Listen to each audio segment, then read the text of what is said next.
My name is Demian Movement. I am a movement practitioner, a holistic health enthusiast, a lifelong learner, a devout researcher. I am many things to many people. And along my journey in life, I have found tremendous benefit from entheogens, and today's video will be specifically about an intuitive approach to utilizing psilocybin mushrooms to enhance not just your life, but everything that you are in communication with. And I'll explain a little bit about that. So a quick story is once upon a time, I was a fitness trainer and I had then gotten severely injured, mostly because of my health, living in a building that had mold. And along my journey to come back to a sense of wholeness, because essentially I lost my identity because I identified as that fitness trainer version of myself, I felt separated from myself. So on my journey to wholeness, self-love, and healing, I encountered psilocybin mushrooms and have developed a relationship with psilocybin mushrooms that is ever evolving, non-static, and ongoing. One of the things that I like to look at when I am analyzing my trip, and I think that there's no separation between integration and preparation, because the way that you integrate your last journey will help you to prepare for your next journey. And the in-between space is your life. And how do we use what we learn in the journey and come back to a sense of groundedness in our life to help us to continue to evolve with the fungi in a way that is beneficial to us and those around us. That comes to listening to ourselves and our experience, and listening for the sounds of those around us and how are our journeys affecting those around us. Now, the first thing that I've noticed over time is that I don't need to go out to get the healing. A lot of people think that once you get to the retreat, you have the perfect space, or you need to take the week-long reset away from the life that's causing you to stress, and then you will be able to heal and flourish because you found this vacation for yourself that gives yourself the rest that you need, and the perfect set and setting and everything is set up for your perfect experience. But what I've found, and there's nothing wrong with that, and if you have that luxury to get away, I think that it's definitely wonderful, and acknowledge the fact that we all need some form of adventure in our lives. And just traveling and going new places and meeting new people is part of the therapy if you are going to ceremonies and you're meeting with people, or you're going to some beautiful places. But what I've found is that we have these relationships. People, I'm going to say God or the universe, puts people into our lives and to teach us or to learn lessons, or because we have karmic entanglement with people. It's not random, the people in our lives, and our families and our friends and our communities are a reflection of us. And if we feel the need to go out and away from our support network, then if we have a bad experience, we can be opening up not just ourselves to attacks and negative energy forces, we can be opening up also our loved ones.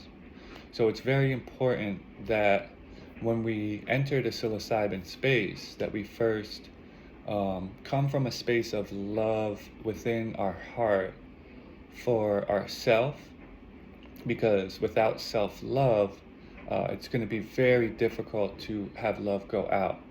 And knowing that we're going to be tested, that self-love is going to help us not spiral into a negative thought pattern, and help us to come out of any challenges that are set before us.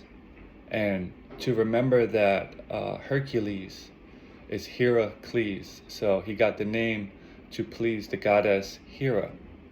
The goddess Hera was hated Hercules from the time he was a baby, because Zeus cheated on her with a mortal to make Hercules, who is considered a demigod, half god, half mortal, parents.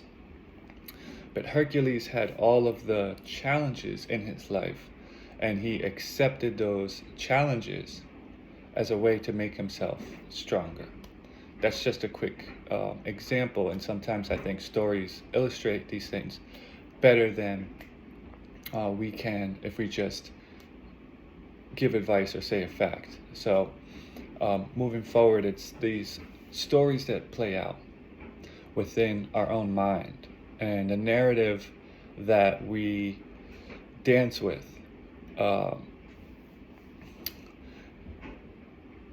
When we have a sense of self-love, we're able to not spiral into a narrative that doesn't serve us. And when we feel the negative emotions, there's nothing wrong with that in a trip. It's gonna come up.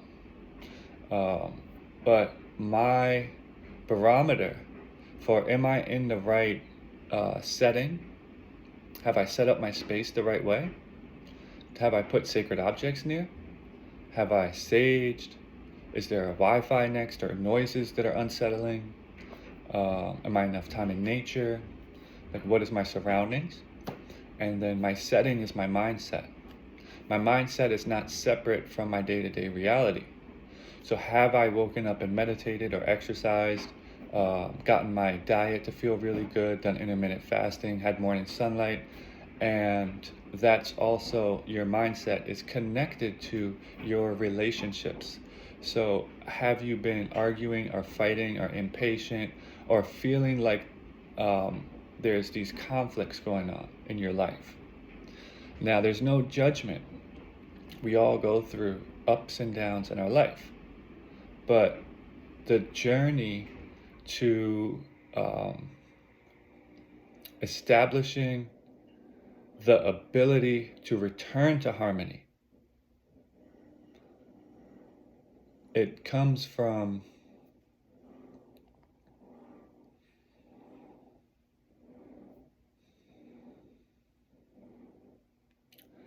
being able to shift our internal narrative and generate a feeling of kindness and compassion and forgiveness for ourselves, acceptance for what is, and a grounding presence. And if we can create that for ourselves, even though our psilocybin or any entheogen might be showing us our shortcomings, it might be showing us where we're not showing up as the highest version of ourselves. But if we're able to see past it, that in this life we've all been challenged, and we react to those challenges sometimes with maladaptive techniques that create negative thought patterns or habits or actions and emotions.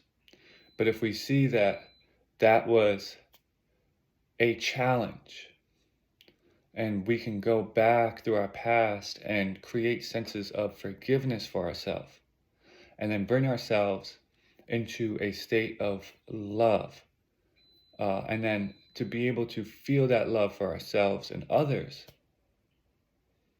as well as to bring ourselves into a state of surrender, to be able, surrender means that you give up on the fear. You have to let go of the fear to surrender.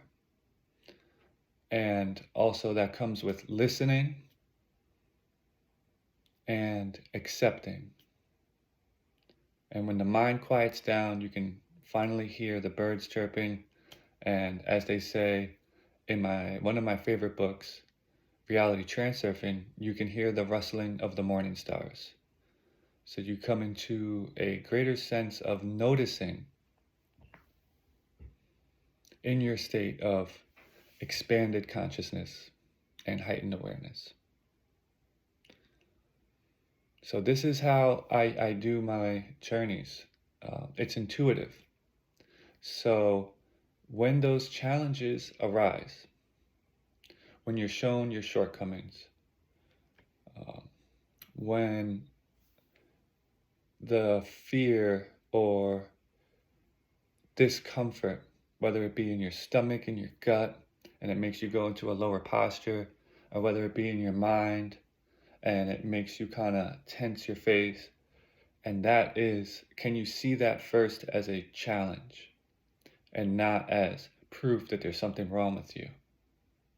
And so then you go towards it, you allow it to be, and you experience it. And then you reaffirm your love for yourself. And then you balance that with love for others, that the mushrooms will show you people in your life, show you your relationships, and can you just give love? And I find that when I do that, the universe rewards me well. And so that's my intentions. And I find that if I'm able to do that, then I know that I can stay at my dose range or intuitively increase.